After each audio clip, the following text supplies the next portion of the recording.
இப்போ பார்த்தோன்னா குட்டி காவேரி வந்து நம்ம காவேரியை தேடி போகிறப்ப வழி தெரியாமல் போயிட்டு இருக்கிற டயத்தில் பார்த்தோன்னா நிவின் தான் கண்டுபிடிச்சிட்டாரு. நிவின் வந்து விஜய்க்கு சொல்லிடுறாரு. விஜய் வந்து ஒரு வழியாக நம்ம குட்டி காவேரியை வீட்டுக்கு கூப்பிட்டு போகிறாங்க. வீட்டுக்கு கூப்பிட்டு போனே ராதா பாட்டியும் அடுத்து தாத்தா எல்லாருமே ஏன் காவேரி இந்த மாதிரி போனேன், நீ 5 நிமிஷம் காணா, நாங்கள் பதறி போயிட்டோம் அப்படின்னு சொல்லிட்டு எல்லோரும் கவலையாக ஃபீல் பண்ணுறாங்க. அதுக்கடுத்து இனிமேல் போகக்கூடாதுன்னு சொல்லி அட்வைஸ் பண்ணுறாங்க.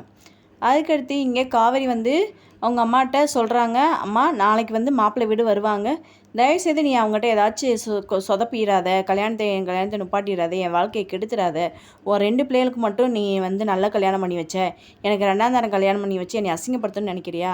அந்த மாதிரி மனசில் ஏதாச்சும் என்ன இருந்தால் அழிச்சிரு, நாளைக்கு எந்த இதுவும் நீ பண்ணிடாத, தயவுசெய்து வாரவங்கள வாங்கன்னு சொல்லி என்னை இது பண்ணி கல்யாணம் பண்ணி வச்சிரு அப்படின்னு சொல்கிறாங்க. இதெல்லாம் கேட்டுட்டு காவேரி அம்மா ரொம்ப டென்ஷனாக இருக்காங்க.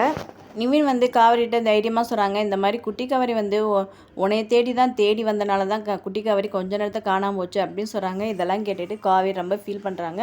நாளைக்கு அந்த பொண்ணு பார்க்குற ஃபங்க்ஷன் நடக்குமா என்னன்னு நம்ம வெயிட் பண்ணி பார்ப்போம். நம்ம சேனலுக்கு நீங்கள் இப்போ சொன்னீங்கன்னா லைக் பண்ணி சப்ஸ்கிரைப் பண்ணிக்கோங்க. தேங்க்யூ.